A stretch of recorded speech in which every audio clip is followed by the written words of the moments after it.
मकर संक्रांति से एक दिन पहले यूपी के दंगल के लिए एक के बाद एक सभी राजनीतिक पार्टियों ने अपने पत्ते खोलने शुरू कर दिए। गुरुवार सुबह बहुजन समाजवादी पार्टी, दोपहर में कांग्रेस, तो गुरुवार शाम होते होते समाजवादी पार्टी और आरएलडी ने अपने उम्मीदवारों का ऐलान कर दिया।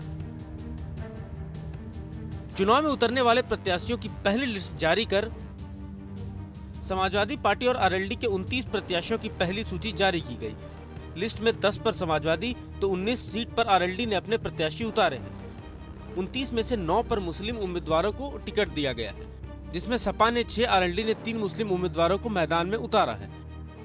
यूपी चुनाव के पहले चरण में ज्यादातर जाट बहुल्य सीटें हैं, लिहाजा एसपी ने कम सीटों पर अपने उम्मीदवार उतारे हैं और आरएलडी को ज्यादा सीटें दी है, क्योंकि जाट लैंड पर आरएलडी अध्यक्ष जयंत चौधरी की अच्छी पकड़ है। पहली लिस्ट जारी होने के बाद समाजवादी पार्टी ने ट्वीट किया कि समाजवादी पार्टी राष्ट्रीय लोकदल का गठबंधन उत्तर प्रदेश में लाएगा परिवर्तन। तो इधर ऐन चुनाव से पहले बीजेपी का दामन छोड़ अखिलेश की साइकिल पर सवार हुए स्वामी प्रसाद मौर्य आज समाजवादी पार्टी में शामिल होंगे। इससे पहले उन्होंने गुरुवार को लखनऊ में अखिलेश यादव से मुलाकात की। उनके साथ बीजेपी के कई बागी नेता भी मौजूद रहे, जो समाजवादी पार्टी में शामिल हो सकते हैं। बीजेपी के 14 विधायक, जिसमें 2 मंत्री भी शामिल हैं, वो भी आज अखिलेश की पार्टी का दामन थामेंगे।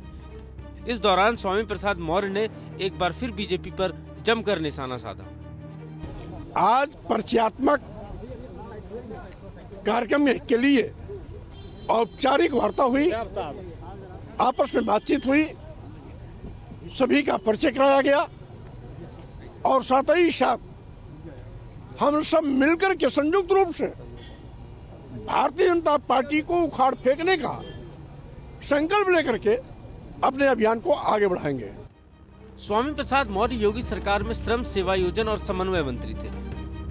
मौर्य के बीजेपी छोड़ने की वजह थी कि वो पार्टी में खुद को साइडलाइन महसूस कर रहे थे और उनके कई करीबियों को टिकट मिलने की उम्मीद नहीं थी। वो अपने बेटे को भी रायबरेली की ऊंचाहार सीट से टिकट दिलाना चाहते थे, लेकिन 2 बार इस सीट से हार चुके उत्कृष्ट मौर्य पर बीजेपी दांव लगाने को तैयार नहीं थी। ऐसे में स्वामी प्रसाद बीजेपी से बगावत कर समाजवादी पार्टी में शामिल हो गए। अब देखना दिलचस्प होगा कि एसपी को स्वामी के शामिल होने पर चुनाव में कितना प्रसाद मिलता है। Team news nation.